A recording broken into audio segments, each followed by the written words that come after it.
The Native American warriors of old weren't just fighters.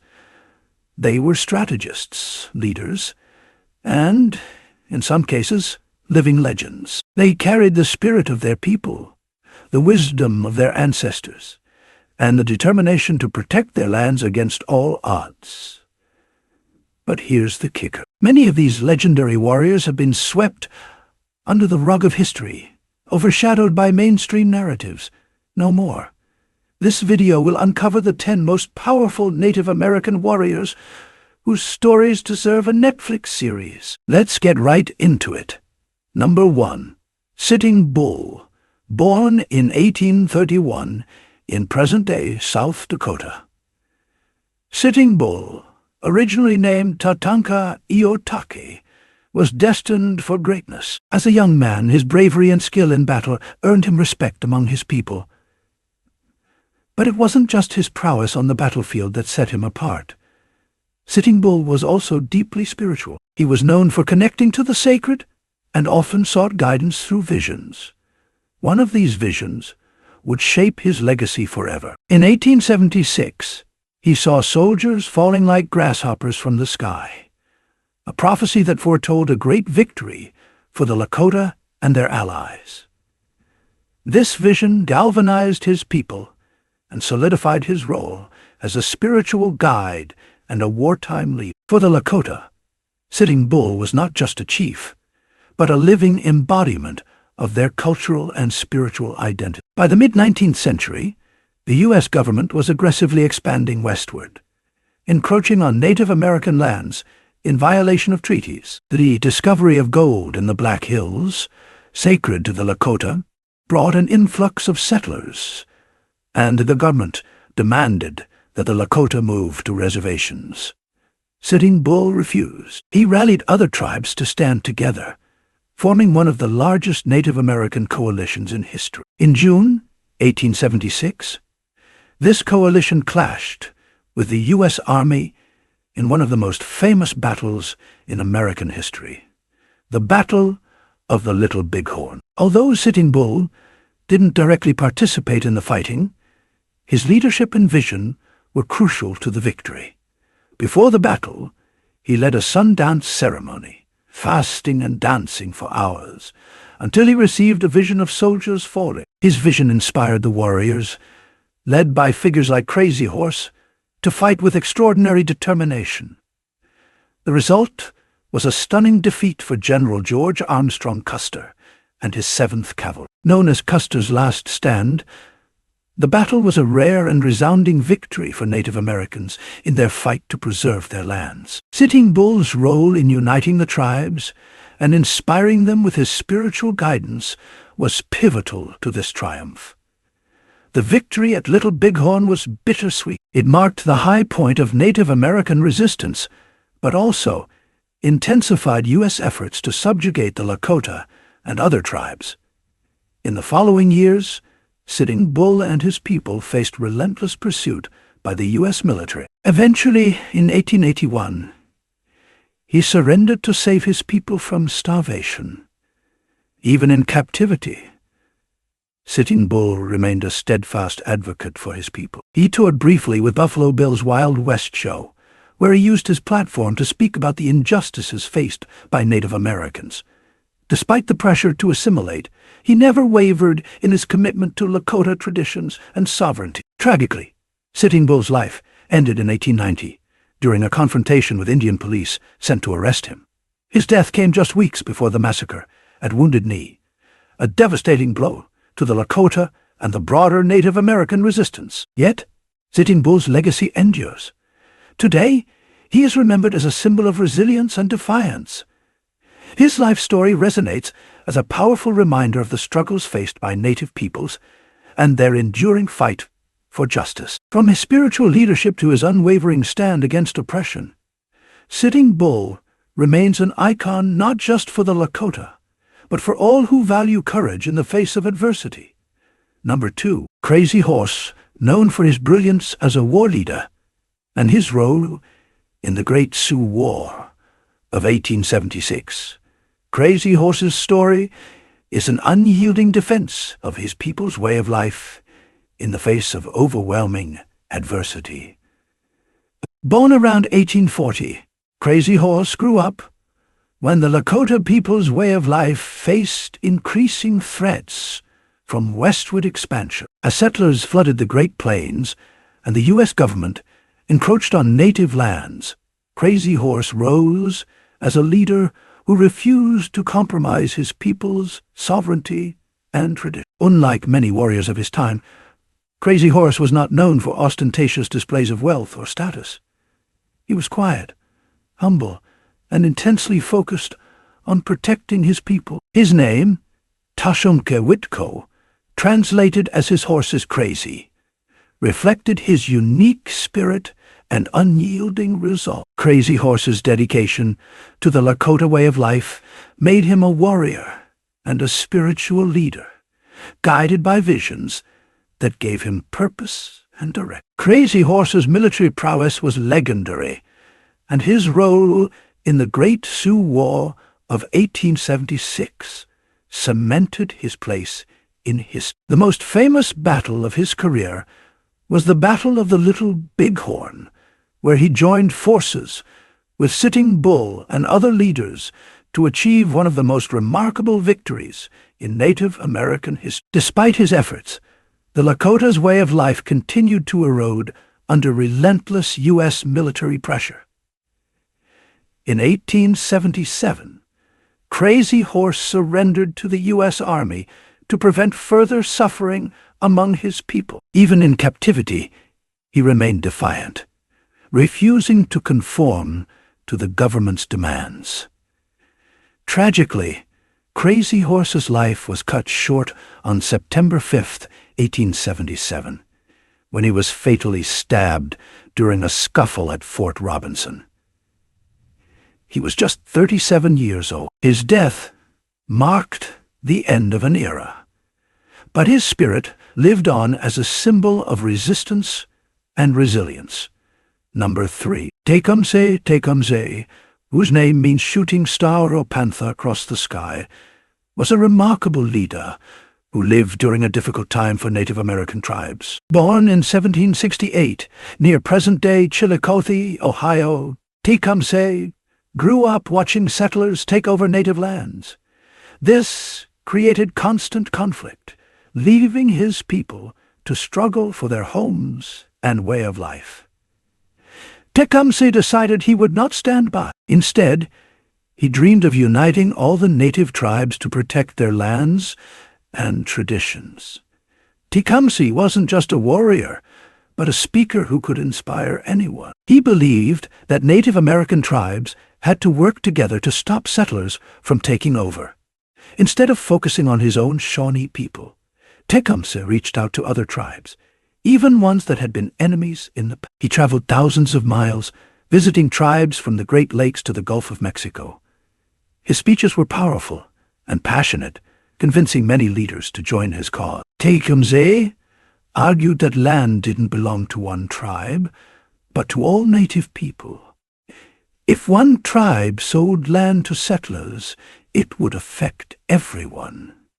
He insisted that no land should be sold without the agreement of all tribes. Along with his brother Tenskwatawa, known as the Prophet, Tecumseh also encouraged tribes to return to their traditions and reject settlers' goods, like alcohol, which had caused problems in native communities. Tecumseh's work led to a confederacy, like a big alliance of tribes working together.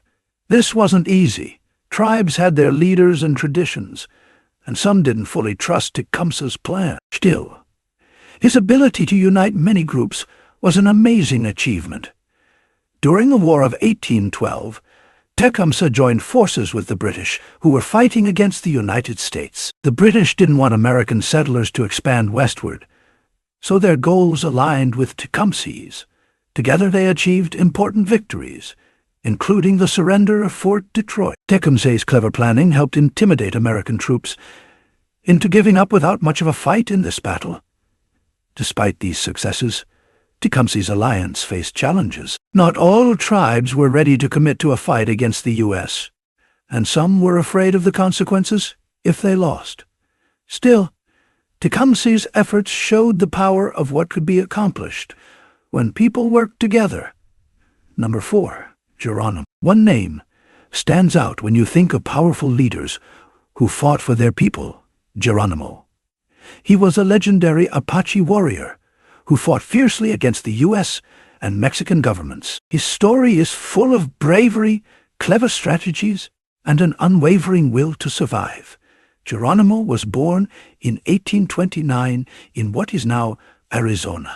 His Apache name was Goyokla, which means the one who yawns, but his life was relaxed. Geronimo grew up in a world where survival depended on understanding the harsh desert environment and the ways of the Apache people.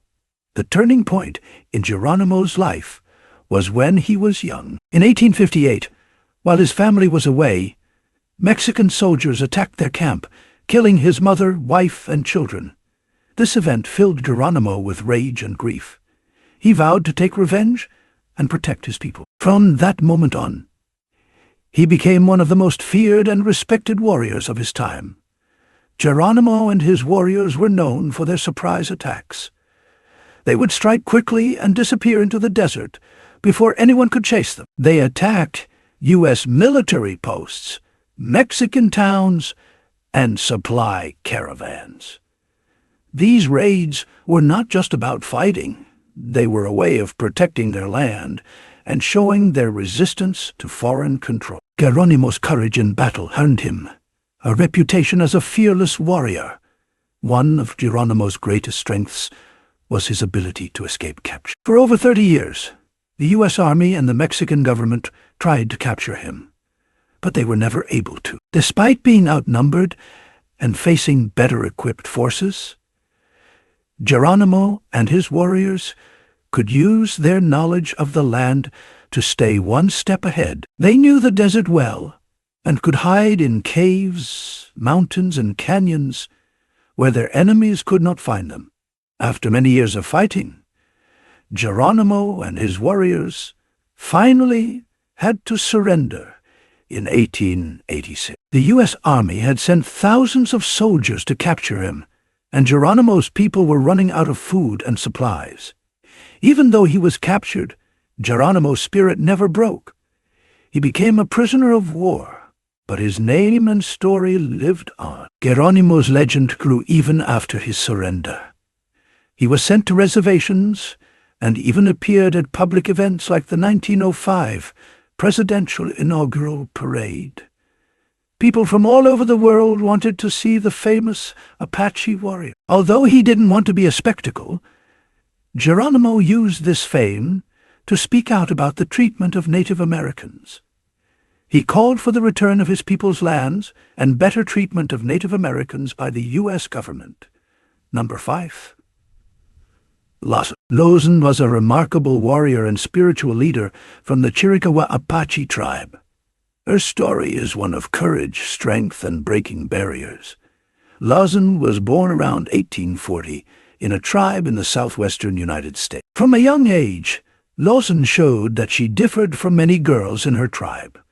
While many girls were trained to help with household tasks, Lawson was taught how to fight and defend her people, just like the boys. She was strong and skilled with weapons like the bow and arrow, and had a special talent that made her stand out. She was a medicine woman. This meant she had spiritual powers that helped guide and protect her people in battle. Lawson is most famous for her role in the Apache Wars, which were a series of battles between the Apache people and the U.S. military in the 1800s.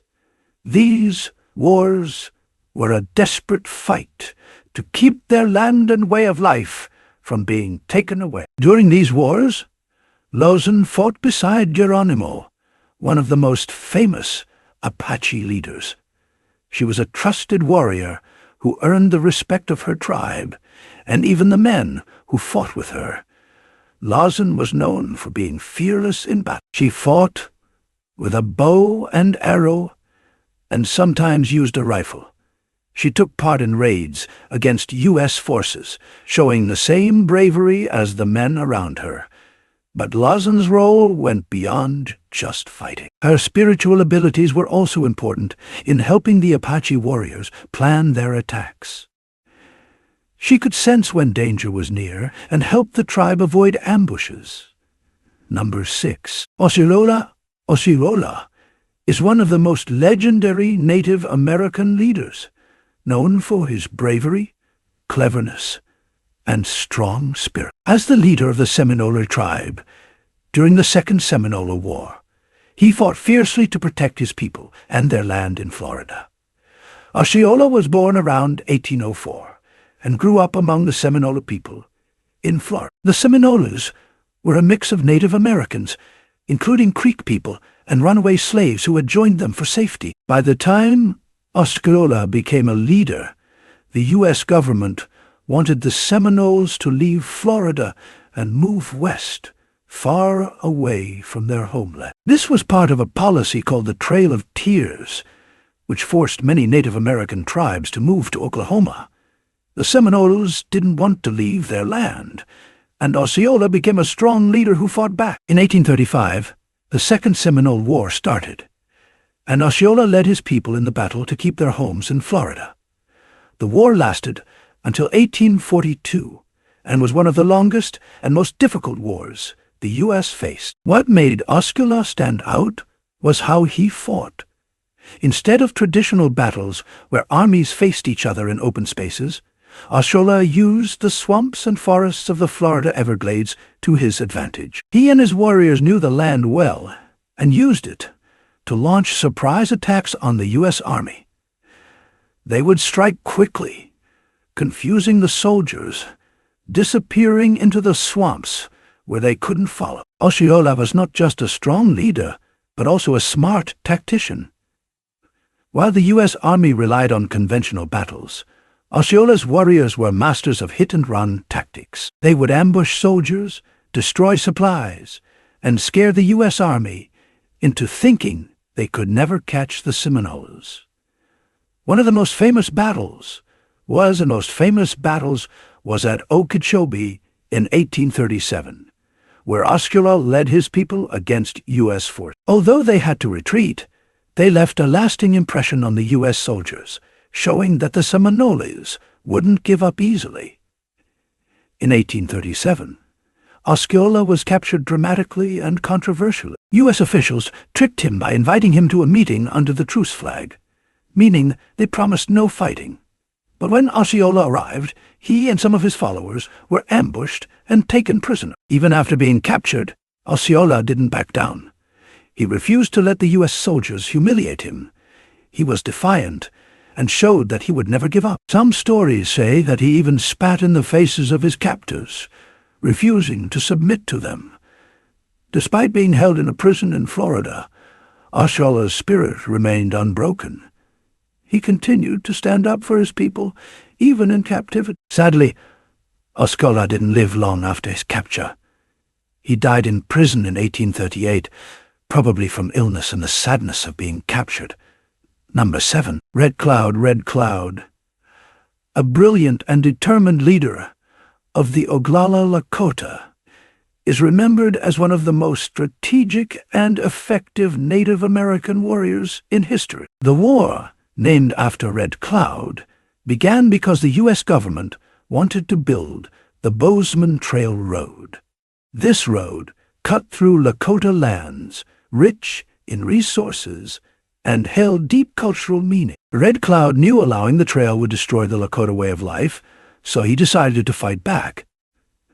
But instead of facing the U.S. Army head-on, Red Cloud used clever tactics. He united other tribes, including the Northern Cheyenne and Arapaho, to form a strong alliance. Then he launched surprise attacks on soldiers and supply lines, making it hard for the U.S. Army to stay in the area. One of Red Cloud's most famous victories was the Fetterman Fight, 1866. His warriors tricked a group of 81 U.S. soldiers into chasing them into a trap. Every soldier was killed in the ambush, making it one of the biggest Native American victories against the U.S. Army.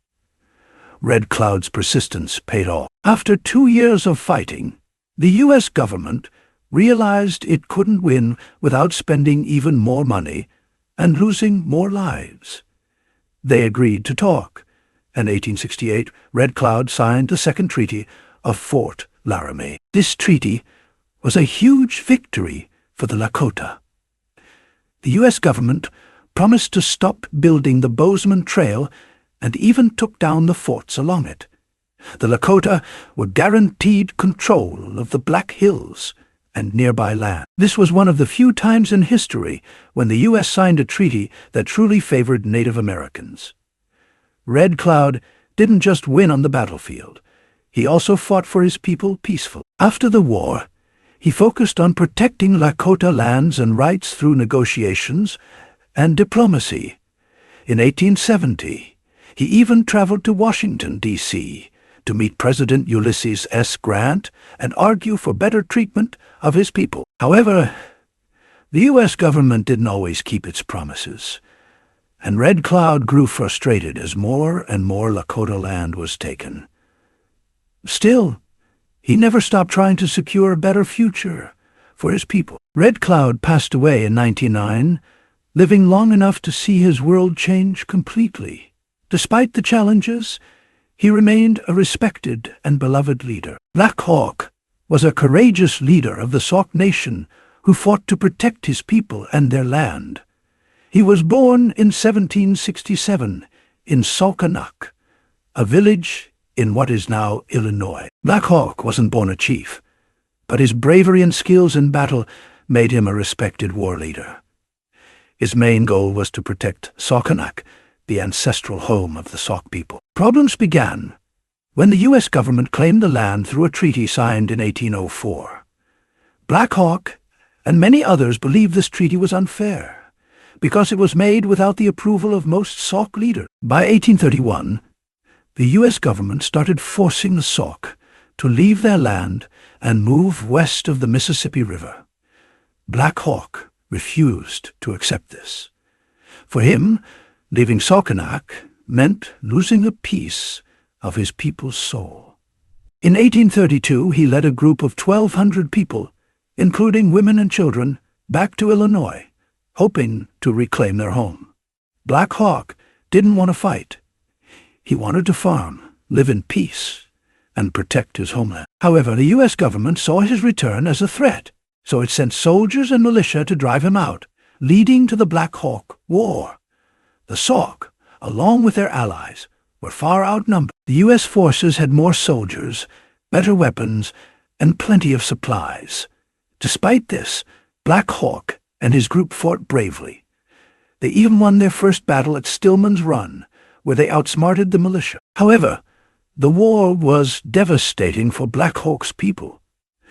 The fighting ended at the massacre at Bad Axe, where hundreds of Native Americans, many of them women and children, were killed while trying to cross the Mississippi River to safety. Black Hawk surrendered soon after, knowing that continuing the fight would only bring more suffering to his people. Even though Black Hawk lost the war, his courage and determination made him a hero. In his later years, Black Hawk shared his story in a book called Life of Black Hawk. In it, he expressed sadness for his people's hardships, but was proud of his efforts to protect them. Number 9, Pontiac. After the French and Indian War ended in 1763, things changed for Native Americans in North America. The French, who had worked with many tribes as allies and trading partners, lost their land to the British. But unlike the French, the British treated Native Americans more like obstacles than allies. They took land, built forts, and stopped giving native tribes important supplies.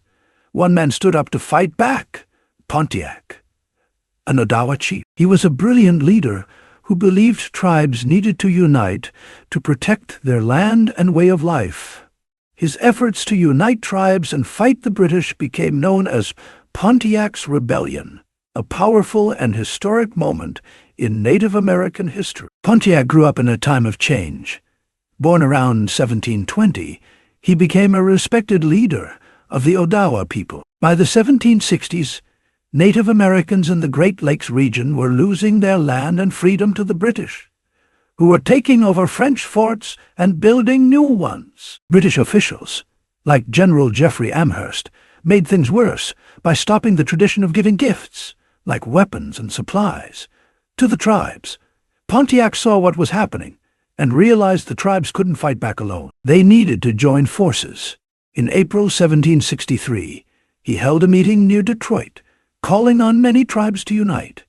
He gave an inspiring speech, warning them about the British threat and urging them to unite. Tribes like the Ojibwa, Potawatomi, Seneca, and Huron joined the fight.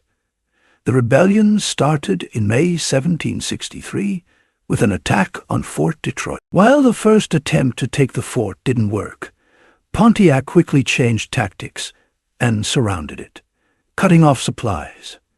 His strategy was part of a bigger plan. Tribes attacked British forts across the Great Lakes and Ohio River Valley. By the end of the summer, Pontiac's forces had captured or destroyed 9 of the 12 British forts in the region. Forts like Sandusky and Michilimackinac fell to the native forces. Pontiac's methods were clever. He used surprise attacks, ambushes, and his deep understanding of the land to outsmart the British. At first, Pontiac's rebellion was a big success, but by late 1763, things got harder. The British fought back harshly, even using smallpox-infected blankets to spread disease among the tribes. Some tribes started making peace with the British, weakening the united effort. In 1766, Pontiac signed a peace treaty with the British, officially ending the rebellion. While the tribes didn't win the war, they did force the British to rethink their policies. The Royal Proclamation of 1763 was created because of the rebellion. It stopped settlers from moving west of the Appalachian Mountains, at least for a time, to protect native lands. Number 10. Chief Joseph. Chief Joseph, leader of the Nez Perce tribe, is remembered for his bravery and leadership during one of the most heartbreaking chapters in Native American history. He tried desperately to protect his people's land, and his famous "I will fight no more forever" speech still symbolizes his struggle for peace and survival. Chief Joseph was born in 1840 in the Wallowa Valley, a beautiful and fertile area in northeastern Oregon. The Nez Perce people lived peacefully, farming the land and maintaining friendly relations with settlers and other tribes. When Chief Joseph's father, Old Joseph, died, the younger Joseph became the tribe's leader. In 1855, the U.S. government signed a treaty with the Nez Perce that gave the tribe land in exchange for peace. However, in 1863, the government forced a new treaty on the Nez Perce, demanding they leave their homeland and move to a smaller reservation. Many of the tribe, including Chief Joseph, refused to give up their land as they had a deep connection. In 1877, the U.S. government pressured the Nez Perce to leave. When a few Nez Perce warriors killed some white settlers, the situation escalated into conflict. Chief Joseph and his tribe tried to avoid fighting, but eventually they were forced to defend themselves. Despite his peaceful nature, Chief Joseph led his people in a desperate attempt to escape the U.S. Army. The Nez Perce traveled over 30 miles across mountains, deserts, and rough terrain to reach safety in Canada. They fought battles against the U.S. Army, including the famous Battle of Whitebird Canyon. Chief Joseph's tactics were brilliant, and he was able to outsmart and outmaneuver the army many times. However, the tribe's strength faded as they endured hunger, exhaustion, and constant army pursuit. Chief Joseph's people were running out of resources, and many of his warriors had fallen.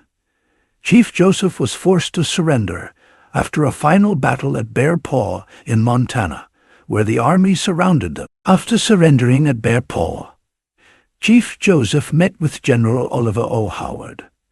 In a heartbreaking moment, he delivered his famous, "I will fight no more forever" speech. He said, "I am tired of fighting. Our chiefs are killed. Looking Glass is dead. Zoet is dead. The old men are all dead. It is the young men who say yes or no. He who led the young men is dead. It is the young men who say yes or no. I will fight no more forever." Despite the hardships, Chief Joseph remained committed to his people. He continued speaking out for their rights and well-being, even as he lived in exile. In 1879, he gave another powerful speech, saying, "If the white man wants to live in peace with the Indian, he can live in peace. But if he does not, the Indian is ready to die." As we remember these warriors, we honor their triumphs and the enduring spirit of Native American peoples, which continues to shape history today. Thanks for watching.